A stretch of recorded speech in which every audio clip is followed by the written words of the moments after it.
Welcome to the Holy Land and this biblical site of Megiddo.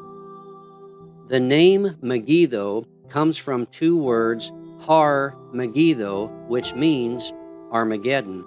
Today, this place is called Megiddo and is located in Israel's most fertile valley. More battles have been fought here than in any other place in the world. For this reason, Solomon fortified this city and used it as a fort of protection.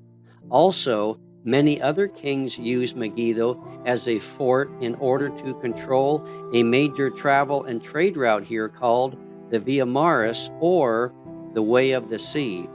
This route linked Africa with Asia and Europe.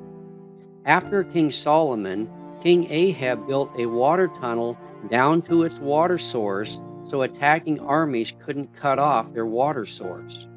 Part of the last battle of Armageddon, which takes place at the end of the Great Tribulation period, will be fought here and in Jerusalem in what appears to be a simultaneous battle. Thanks for watching this video, and may God bless you.